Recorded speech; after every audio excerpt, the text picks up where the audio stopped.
So Tyson Fury is actually gonna have his wrestling debut in Saudi Arabia on 31 of October, even before Anthony Joshua, and saying that this caught everybody by surprise would actually be an understatement. But I mean, is it really a good move for the former heavyweight champion of the world? I mean, I don't know, maybe he may do more harm than good, and I'm gonna discuss everything in this video. But I mean, first of all, don't forget to subscribe to the channel if you like boxing and help the channel grow. Thank you very much, and we are actually gonna go back into the video. So, what I was saying was that, Tyson Fury actually fought in September against Otto Wallin, okay? And that was an unbelievable fight, a great fight where, the underdog demonstrate everybody that he wasn't as an underdog as everybody was thinking he was. And, actually Tyson Fury got a cut that I think he was very deep, it was on the eyebrows, he got around 45 stitches for that cut. Okay, it was a very dangerous cut that the fight could have been stopped at any moment, and he went on the full 12 round. He didn't get stopped. Tyson Fury won on point, deservedly. But everybody was worried about the cut for Tyson Fury because at that time no one was expecting Tyson Fury to have a WWE debut in wrestling, right? And they say, okay, he got actually 45 stitches, he got plastic surgery. You can still see now the cut in his recent interview, a month has passed. And surgeons said that, he was given, I think, a 2 months ban where he wasn't allowed to train or to fight for 2 months just to give time to the cut to heal. And there were actually people saying that the rematch with Wilder was scheduled to happen in February, and this actually could have jeopardized the rematch. We're speaking about 5 or 6 months recovery time for that cut. And I think Tyson Fury is getting really reckless because you cannot have a wrestling match on 31 of October, just barely a month and a half after receiving 45 stitches. Wrestling is a pretty dangerous sport. Everybody knows it. I mean, I'm not really familiar with wrestling. I know that everything is scheduled, the match.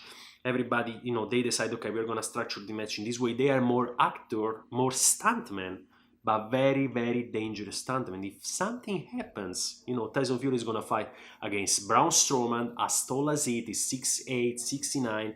This guy is close to 400 pounds, and they already got some brawl the past week. I haven't followed that very much, but I know that Tyson Fury was given the open mic on the WWE.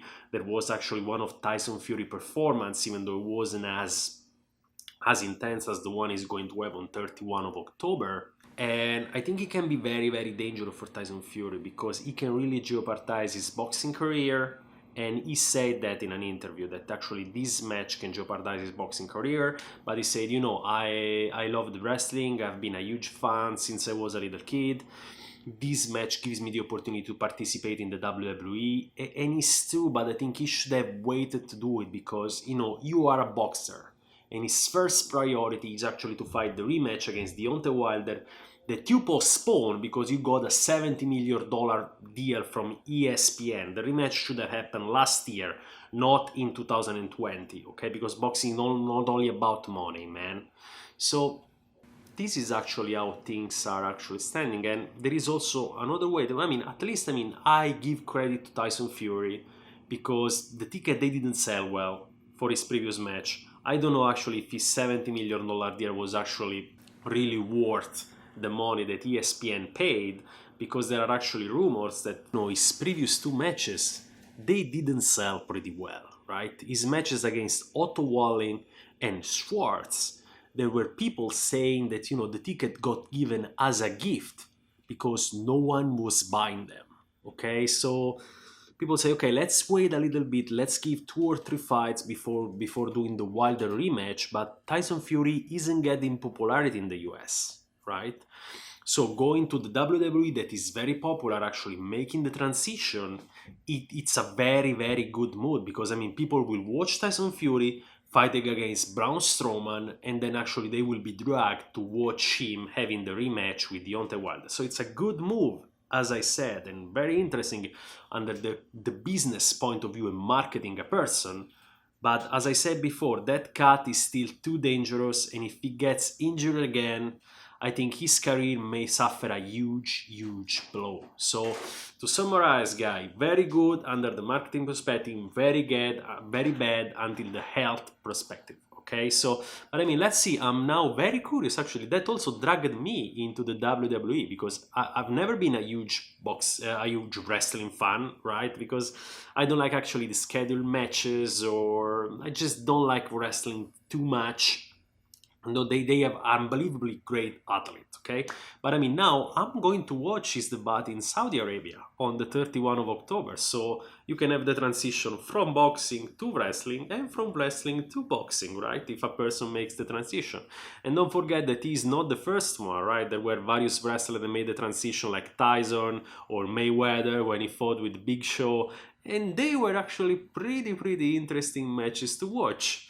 And the funny thing is that everybody was actually criticizing Anthony Joshua and Andy Ruiz for having actually the heavyweight championship of the world in Saudi Arabia, and no one was expecting actually Tyson Fury to have his debut in Saudi Arabia before everybody.